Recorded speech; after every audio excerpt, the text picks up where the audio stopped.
Hello दोस्तों, आप सभी का स्वागत है इसके टेक्निकल क्लासेस में।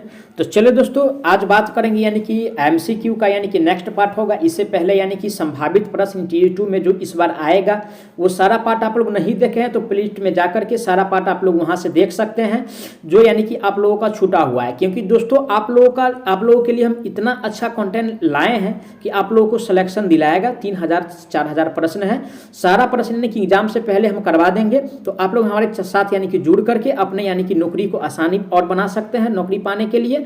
तो चलिए आज का सबसे पहला प्रश्न से स्टार्ट करते हैं। आज का सबसे पहला प्रश्न यानी कि सामग्री का प्रतिरोध इस पर निर्भर करता है। तो ऑप्शन ए में करें यानी कि तापमान पे। चलिए ठीक है भैया, तापमान पे तो यानी कि डिपेंडेंट है ही, ठीक है। बी में करा कंडक्टर की लंबाई पे, इस पे भी डिपेंड है। क्रॉस सेक्शन यानी कि क्षेत्र पे, इस पर भी यानी कि डिपेंड है। और डी में दिया इनमें से सभी पे, ठीक है। तो दोस्तों यानी कि ये जो डिपेंड होता है यानी कि इनमें से सभी पे डिपेंड होता है। तो ऑप्शन नंबर किस में दिया, इनमें से सभी, ऑप्शन नंबर डी में दिया है। करेक्ट आंसर की बात किया जाए तो ऑप्शन नंबर यानी कि डी हो जाएगा, ठीक है। अब चलिए आज का अगला प्रश्न पे बात करेंगे, ठीक है। आज का अगला प्रश्न दिया है यानी कि उन घटकों का नाम बताइए जो धारा के प्रवाह का विरोध करने के लिए डिजाइन किया जाता है, ठीक है। तो दोस्तों यानी कि धारा के यानी कि प्रवाह को जो यानी कि विरोध करता है वो हमको यानी कि बताना है। तो दोस्तों यानी कि धारा के प्रवाह को जो विरोध करता है वो यानी कि रेसिस्टर होता है। क्या होता है? यानी कि रेसिस्टर होता है। ऑप्शन नंबर किस में दिया है यानी कि रेसिस्टर्स। तो ऑप्शन नंबर जो दिया हुआ है दोस्तों, ऑप्शन नंबर यानी कि बी में दिया हुआ है। राइट आंसर की बात किया जाए तो ऑप्शन नंबर यानी कि इसका बी सही हो जाएगा, ठीक है। अब चलिए आज का अगला प्रश्न दिया हुआ है यानी कि जूल के, हाँ, यानी कि जूल के किए गए कार्य की मात्रा जब एक यानी कि इकाई विद्युत आवेश एक बिंदु से दूसरे बिंदु पर एक विद्युत परिपथ में जाती है उसे कहा जाता है, ठीक है। यानी कि जो जाता है यानी कि एक से दूसरे जगह, तो उसको हम क्या कहते हैं वो हमको बताना है। तो दोस्तों उसको जो कहते हैं यानी कि एक बिंदु से अगर दूसरे बिंदु पर जाना तो उसको यानी कि विभवांतर कहा जाता है, जिसको यानी कि वोल्टेज कहते हैं। जैसे यानी कि पॉजिटिव चार्ज है और ये यानी कि निगेटिव चार्ज है, ठीक है। ये यहाँ से जो यानी कि चार्ज ट्रांसफर हुआ यहाँ तक जाने में जो कार्य किया गया और जो यानी कि अंतर होता है यानी कि विभवांतर कहलाता है। ऑप्शन किस में दिया है विभवांतर, ऑप्शन नंबर यानी कि बी में दिया हुआ है। राइट आंसर की बात किया जाए, करेक्ट आंसर की बात किया जाए तो ऑप्शन नंबर यानी कि इसका बी सही हो जाएगा। कौन सा? ऑप्शन नंबर बी सही हो जाएगा। अब चलिए आज का अगला प्रश्न दिया है यानी कि विभवांतर भी और धारा आई के बीच क्या संबंध है, ठीक है। तो देखिए दोस्तों सबसे पहले समझेंगे यानी कि प्रतिरोध यानी कि ओम का लॉ जो दिया था, आर बराबर यानी कि वी बट्टा में आई दिया था, ठीक है। और यानी कि वी बराबर दोस्तों यानी कि आई आर भी दिया हुआ था, ठीक है। आई आर भी दिया हुआ था। तो यानी कि वोल्टेज जो होगा यानी कि करंट का यानी कि डायरेक्टली प्रोपोर्शनल होगा, ठीक है ना, क्योंकि यानी कि वी प्रोपोर्शनल दोस्तों यानी कि आई, ठीक है। यानी कि ओम के नियम से ये साबित है। तो ऐसा ऑप्शन नंबर किस में दिया हुआ है दोस्तों, तो ऑप्शन नंबर ए में दिया हुआ है। राइट आंसर की बात यानी कि राइट आंसर हमको बताना था, तो करेक्ट आंसर की बात किया जाए तो ऑप्शन नंबर यानी कि इसका ए सही हो जाएगा, ठीक है। अब चलिए आज का अगला प्रश्न दिया हुआ है दोस्तों यानी कि विद्युत धारा की ऐसा इकाई क्या है, किसका पूछ रहा है दोस्तों, यानी कि करंट का यानी कि इलेक्ट्रिक करंट का पूछ रहा है, ठीक है। यानी कि किसका, यानी कि इलेक्ट्रिक यानी कि करंट का पूछ रहा है। तो दोस्तों इलेक्ट्रिक करंट का जो होता है यानी कि एम्पियर होता है। क्या होता है? यानी कि एम्पियर होता है, ठीक है। एम्पियर का ऑप्शन नंबर किस में दिया हुआ है एम्पियर, तो ऑप्शन नंबर यानी कि सी में दिया हुआ है। तो राइट आंसर की बात किया जाए तो ऑप्शन नंबर इसका यानी कि सी सही हो जाएगा, ठीक है। अब चलिए आज का अगला प्रश्न दिया है यानी कि रियोस्टेट के विभिन्न भाग क्या है, ठीक है। यानी कि रियोस्टेट का जो होता है यानी कि रियोस्टेट का यानी कि क्या क्या भाग होता है वो बताना है। ऑप्शन ए में केवल यानी कि वाइपर। तो दोस्तों यानी कि वाइपर तो नहीं होता है, ओनली फोर, इसके साथ और होता है। बी में है वाइपर और प्रतिरोध, ठीक है, वाइपर भी होता है प्रतिरोध भी होता है। सी में यानी कि आर्मेचर, आर्मेचर से क्या मतलब है इसका, ठीक है। सी और डी में दिया है केवल प्रतिरोधक ट्रेक होता है। नहीं भाई, दोनों होता है, यानी कि वाइपर भी होता है और प्रतिरोध भी होता है। ऑप्शन नंबर किस में दिया है वाइपर और प्रतिरोध, तो ऑप्शन नंबर बी में दिया है। तो राइट आंसर की बात किया जाए ऑप्शन नंबर बी हो जाएगा। और दोस्तों इस क्वेश्चन को यानी कि ट्रिपल एमआई कर लीजिए, यानी कि ट्रिपल एमआई के मतलब समझ सकते हैं कितना यानी कि इंपॉर्टेंट है, ठीक है। अब चलिए आज का अगला प्रश्न दिया यानी कि विभवांतर भी और धारा आई के बीच यानी कि संबंध यानी कि किसके द्वारा यानी कि खोजा जाता है, किसका कह रहा है, भी और आई। भी और आई जो यानी कि खोजा था वो कौन खोजा था वो हमको यानी कि बताना है। तो दोस्तों ये तो सबको मालूम है, आर बराबर जो दिया था यानी कि भी बटा आई यानी कि ओम के नियम से यानी कि ये सब आता है, ठीक है। तो यानी कि इसका खोज यानी कि ओम ने ही किया होगा। तो राइट आंसर की बात किया जाए तो ऑप्शन नंबर यानी कि बी में दिया है ओम, करेक्ट आंसर यानी कि बी हो जाएगा, ठीक है। अब चलिए आज का नेक्स्ट प्रश्न यानी कि इलेक्ट्रिकल में सबसे अधिक इस्तेमाल किए जाने वाला कंडक्टर क्या है। तो दोस्तों यानी कि सबसे इस्तेमाल जो यानी कि करते हैं वर्तमान की बात किया जाए तो यानी कि एल्युमिनियम का उपयोग किया जाता है। किसका? एल्युमिनियम का उपयोग किया जाता है। ऑप्शन नंबर किस में दिया है? एल्युमिनियम। ऑप्शन नंबर दिया हुआ है यानी कि बी में, तो राइट आंसर की बात किया जाए तो यानी कि बी हो जाएगा। उसके बाद जो इस्तेमाल करते हैं दोस्तों यानी कि तांबा का उपयोग करते हैं। किसका? यानी कि तांबा का, ठीक है। लेकिन पहला जो है यानी कि एल्युमिनियम का उपयोग करते हैं। अब चलिए अगला प्रश्न है आज का, यानी कि विद्युत आवेश के प्रवाह की दर को निम्न में से यानी कि रूप में जाना जाता है। यानी कि विद्युत आवेश का जो प्रवाह होता है किसके रूप में यानी कि जाना जाता है वो बताना है।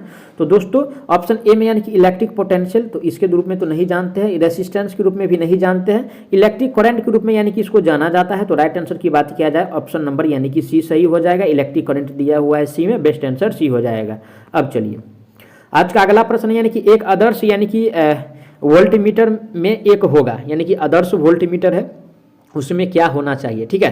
तो दोस्तों यानी कि आदर्श वोल्टमीटर में जो होता है यानी कि वो यानी कि रेसिस्टेंस जो होता है यानी कि इन्फिनिटी होता है। क्या होता है? यानी कि रेसिस्टेंस जो होता है यानी कि इन्फिनिटी होता है, ठीक है, यानी कि अनंत होता है।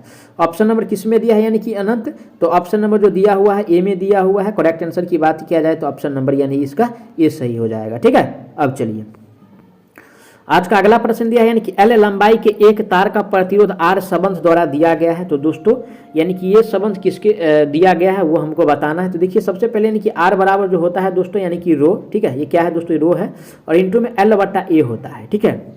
और दोस्तों ये जो यानी कि अगर इसको अगर देखा जाए, ठीक है, तो एल बराबर अगर देखा जाए, ठीक है, तो यानी कि रो, ठीक है, और सॉरी दोस्तों अगर इसको यानी कि फिर से अगर लिखते हैं, ठीक है, यानी कि मॉडरेट करके या चेंज करके अगर लिखा जाए तो दोस्तों यानी कि एल बराबर जो आर बराबर जो होगा, ठीक है, यानी कि आर बराबर जो होगा यानी कि रो और एल बट्टा में ए होगा, ठीक है। ऐसा तो ऑप्शन यानी कि इसी में दिया हुआ है। देखिए अब इसमें यानी कि घुमाने के लिए ऐसा लिखा हुआ है ना कि आप लोग भी घूम जाइएगा, ठीक है, हम भी यही सोच रहे थे।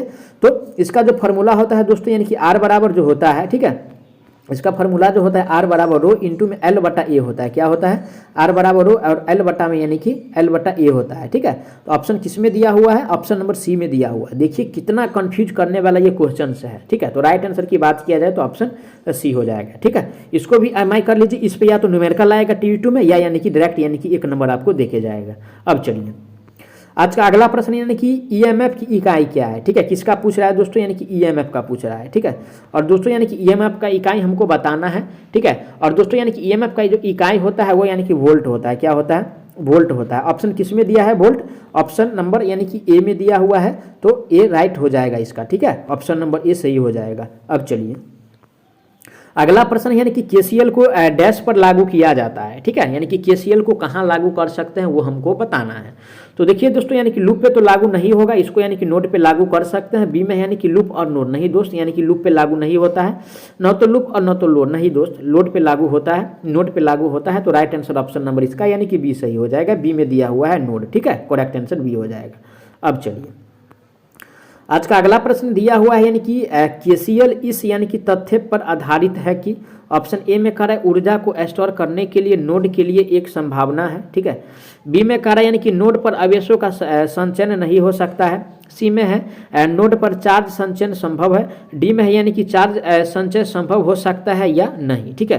तो दोस्तों यानी कि केसीएल का बात हमसे पूछ रहा है, ठीक है। और केसीएल में जो दोस्तों होता है नोड पर जो आवेश का संचयन नहीं हो सकता है, ठीक है। तो राइट आंसर की बात किया जाए ऑप्शन नंबर इसका बी सही हो जाएगा। अब चलिए आज का अगला प्रश्न दिया हुआ है यानी कि 5 सेकंड की अवधि में कंडक्टर्स में यानी कि 50 कूलम चार्ज प्रवाहित होने पर करंट क्या होगा, यानी कि आई हमसे पूछ रहा है, ठीक है। आई हमसे पूछ रहा है, क्या पूछ रहा है? आई। तो दोस्तों यानी कि आई बराबर जो होता है क्या होता है? क्यू बट्टा में यानी कि क्या होता है दोस्तों? टी होता है, ठीक है। आई बराबर में यानी कि क्यू बट्टा में यानी कि टी होता है। क्यू का वैल्यू कितना दिया है? 50 दिया हुआ है और टाइम कितना है? 5 दिया है। तो बराबर में काटिएगा तो कितना? 5 दूना यानी कि 10, 10 पचे 50 यानी कि 10 होगा। 10 जो होगा दोस्तों एम्पियर में होगा। ऑप्शन किस में दिया है? 10 एम्पियर। ऑप्शन नंबर यानी कि बी में दिया हुआ है। राइट आंसर की बात किया जाए तो ऑप्शन नंबर बी सही हो जाएगा। अब चलिए आज का अगला प्रश्न दिया हुआ है यानी कि केसीएल के यानी कि संरक्षण से संबंधित है, यानी कि केसीएल जो है यानी कि किससे संरक्षण पे संबंधित है। तो दोस्तों यानी कि एक जो होता है यानी कि केसीएल होता है, ये पहला नियम है, ठीक है। और एक जो होता है दोस्तों यानी कि केवीएल होता है। क्या होता है? यानी कि केवीएल होता है, ये दूसरा नियम है, ठीक है। तो केसीएल जो यानी कि दोस्तों यानी कि संबंधित है वो चार्ज के नियम से। किससे? चार्ज के नियम से। ऑप्शन किस में दिया है? ऑप्शन नंबर डी में दिया हुआ है, तो राइट आंसर डी हो जाएगा। वहीं पे केवीएल जो दोस्तों यानी कि संबंधित है वो आपको यानी कि केवीएल जो संबंधित होता है यानी कि आवेश के संरक्षण पे संबंधित होता है। ठीक है, अब चलिए नेक्स्ट क्वेश्चन है यानी कि केसीएल को डैश के लिए आवेदन किया जा सकता है, तो ऑप्शन ए में करा नियोजन नेटवर्क, बी में है गैर नियोजन नेटवर्क, सी में है नियोजन और गैर नियोजन दोनों के लिए, ठीक है, और डी में है न तो नियोजन और न ही यानी कि गैर नियोजन के लिए। तो दोस्तों यानी कि केसीएल का जो हम यानी कि उपयुक्त करते हैं वो यानी कि नियोजन और गैर नियोजन दोनों के लिए किया जाता है। ऑप्शन किस में दिया हुआ है? ऑप्शन नंबर यानी कि सी में दिया हुआ है, तो राइट आंसर की बात किया जाए तो ऑप्शन सी हो जाएगा। अब चलिए अगला प्रश्न है किरचॉफ्स के का नियम मान्य है। ठीक है, तो किरचॉफ्स का नियम जो होता है दोस्तों यानी कि लीनियर पे भी काम करता है और नॉन लीनियर पे भी काम करता है। ठीक है, तो ऐसा ऑप्शन नंबर किस में दिया हुआ है? लीनियर और नॉन लीनियर, तो ऑप्शन नंबर यानी कि डी में दिया हुआ है ऐसा, तो राइट आंसर की बात किया जाए तो ऑप्शन नंबर इसका यानी कि डी सही हो जाएगा। लेकिन यानी कि दोस्तों यानी कि ओम का नियम जो काम करता है ओनली फॉर लीनियर पे ही काम करता है, नॉन लीनियर पे काम नहीं करता है। लेकिन केसीएल जो है दोस्तों यानी कि किरचॉफ्स का नियम जो है यानी कि लीनियर और नॉन लीनियर दोनों पे काम करता है। तो आप लोग ऐसा क्वेश्चन को मिस करके नहीं जाइएगा एग्जाम के लिए। अब चलिए आज का अगला प्रश्न पे चलते हैं। उससे पहले हम बता दें प्लीज़ अगर आप लोग हमारे चैनल पर नए हैं तो चैनल को जरूर सब्सक्राइब कीजिएगा और वीडियो को शेयर करना नहीं भूलिएगा। ठीक है, आज का अगला प्रश्न दिया यानी कि मैक्सवेल का लूप विद्युत, ठीक है, विद्युत नेटवर्क को हल करने की प्रवाह विधि क्या है? ठीक है, ऑप्शन ए में है यानी कि शाखा धाराओं का उपयोग करता है, बी में है यानी कि किरचॉफ्स के वोल्टेज नियम का उपयोग करता है, सी में यानी कि सिंगल लूप सर्किट तक यानी कि सीमित है, और डी में यानी कि एक नेटवर्क यानी कि रिकर्सन विधि है। ठीक है, तो दोस्तों ये जो होता है आपको यानी कि किरचॉफ्स के वोल्टेज नियम का यानी कि पालन करता है, उपयोग करता है। ऑप्शन किस में दिया है? ऑप्शन नंबर बी में दिया हुआ है। राइट आंसर की बात किया जाए तो ऑप्शन नंबर बी सही हो जाएगा। अब चलिए अगला प्रश्न दिया है यानी कि केवीएल, ठीक है, क्या दिया है यानी कि केवीएल, यानी कि केवीएल जो दोस्तों यानी कि किसके संरक्षण पे काम करता है वो हमको बताना है। ठीक है, क्या बोल रहा है यानी कि केवीएल कह रहा है, और दोस्तों यानी कि केवीएल जो काम करता है यानी कि ऊर्जा संरक्षण पे काम करता है। किस पे? ऊर्जा संरक्षण पे। और जबकि केसीएल जो काम करता है किस पे? यानी कि आवेश संरक्षण पे काम करता है या चार्ज संरक्षण पे। ठीक है, यानी कि आवेश संरक्षण पे। ठीक है, आवेश संरक्षण केसीएल या चार्ज के संरक्षण पे। तो केवीएल पूछ रहा है, तो ऊर्जा के संरक्षण पे ऑप्शन किस में दिया है? ऑप्शन नंबर डी में दिया है। राइट आंसर डी हो जाएगा। अब चलिए आगामी प्रश्न है किसी भी बंद लूप पर वोल्टेज का योग डैश के बराबर होता है। देखिए दोस्तों यानी कि बंद लूप कह रहा है, क्या कह रहा है यानी कि बंद लूप, और दोस्तों यानी कि बंद लूप में जो होता है वो यानी कि शून्य होता है। क्या होता है? यानी कि जीरो होता है। ऑप्शन किस में दिया है? जीरो। ऑप्शन नंबर यानी कि ए में दिया हुआ है। राइट आंसर की बात किया जाए तो ऑप्शन नंबर यानी कि ए सही हो जाएगा। अब चलिए आज का अगला प्रश्न दिया यानी कि सर्किट का विश्लेषण करने के लिए कौन से यानी कि मूल नियम का पालन यानी कि किया जाना चाहिए। ठीक है, तो दोस्तों यानी कि सर्किट का विश्लेषण करने के लिए किस नियम का पालन किया जाना चाहिए वो हमको बताना है। तो दोस्तों यानी कि सर्किट का विश्लेषण करने के लिए यानी कि किरचॉफ्स का नियम, ठीक है, यानी कि किरचॉफ्स का जो यानी कि लॉ है उसको यानी कि फॉलो करना चाहिए। ऑप्शन नंबर किस में दिया हुआ है? किरचॉफ्स का नियम। ऑप्शन नंबर डी में दिया हुआ है। तो राइट आंसर की बात किया जाए तो ऑप्शन नंबर डी सही हो जाएगा। अब चलिए आज का अगला प्रश्न है, आप देख सकते हैं यानी कि केवीएल के अनुसार धाराओं के बीच संबंध क्या है। ठीक है, सबसे पहले देखिए जो जा रहा है और कौन आ रहा है कौन जा रहा है वो हमको बताना है इसमें। ठीक है, फिगर देखे यानी कि आंसर हो जाएगा। तो सबसे पहले यानी कि आयन को देखिए, आयन क्या है? यानी कि जा रहा है, तो चलिए आयन लिख लीजिए अब प्लस में। उसके बाद यानी कि I5 भी है यानी कि जा रहा है, क्या है? यानी कि I5 ही जा रहा है। अब देखिए कोई नहीं ना जा रहा, अब सब आ रहा है। तो I2, I3 और I4, तो देखिए I1 I5 बराबर I2 plus I3 plus I4 जो दिया है ऑप्शन नंबर डी में दिया हुआ है। राइट आंसर की बात किया जाए तो ऑप्शन नंबर डी हो जाएगा। देखिए I1 जा रहा है तो एक साइड लिख लिए, ठीक है, और यानी कि I5 भी यानी कि जा रहा है तो इसमें कोई भी एक साइड लिख लीजिए। दोनों को एक साइड वाला यानी कि जो जा रहा है एक साइड और जो यानी कि आ रहा है एक साइड, ये सब क्या है? यानी कि नोड पे यानी कि आ रहा है, इधर आ रहा है, ये भी इधर आ रहा है और इधर भी ये आ रहा है। तो यानी कि I2, I3 और I4 इसके बराबर हो गया। तो राइट आंसर ये है, इसमें कोई कन्फ्यूज नहीं होना है। ठीक है, सिर्फ दिमाग से समझना है।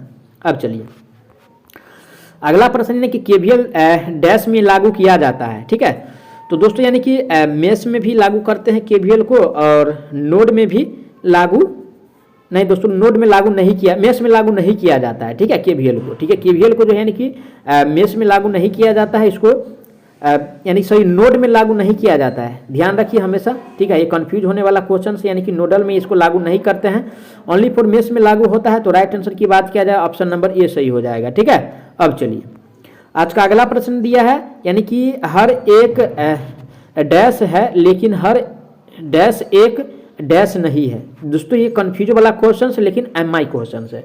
तो देखिए दोस्तों, हर यानी कि मेष, ठीक है, हर मेष एक लूप है, ठीक है, हर मेष एक यानी कि क्या है, यानी कि लूप है, ठीक है, यहाँ तक क्लियर। लेकिन हर लूप एक मेष नहीं है, ठीक है, समझे, यानी कि हर लूप जो है एक यानी कि मेष नहीं है। ऑप्शन ऐसा किसमें दिया है, देखिए, मेष लूप लूप मेष, मेष लूप लूप मेष, ऑप्शन ए ही मैच खा रहा है। तो राइट आंसर ऑप्शन ए ही हो जाएगा, ठीक है, करेक्ट आंसर ऑप्शन ए ही हो जाएगा। दोस्तों इसको ध्यान से समझिएगा, ठीक है, दोबारा इसको देखिए लेकिन समझ के जाइएगा एग्जाम से पहले, ठीक है। तो मैं आशा करता हूं आप लोग सारा प्रश्न को अच्छा से समझे होंगे। कोई भी प्रश्न में अगर कोई प्रकार का डाउट है तो आप लोग यानी कि कमेंट जरूर कीजिए, आपको जवाब बहुत जल्द मिलने वाला है। साथ ही साथ अगर आप लोग हमारे चैनल पे नए हैं तो चैनल को जरूर सब्सक्राइब कीजिए, क्योंकि दोस्तों यानी कि इस चैनल के माध्यम से आप लोगों को सिलेक्शन होके रहेगा, ठीक है, हम दिला के रहेंगे लेकिन तैयारी आपको करना पड़ेगा, ठीक है। हम कंटेंट देते हैं लेकिन तैयारी आपको करना पड़ेगा। सारा पार्ट जितना हम MCQ प्रीवियस पेपर भी कराए उसको भी वॉच कर लीजिए आप लोग, ठीक है, और किए भी होंगे। और जो अभी न्यू करा रहे हैं उसको तो छोड़ना ही नहीं है, ठीक है। ऐसा ही MCQ क्वेश्चन है जो एग्जाम में डायरेक्ट पेपर में आएगा, यही पर्सन, कोई भी चेंजिंग के साथ नहीं।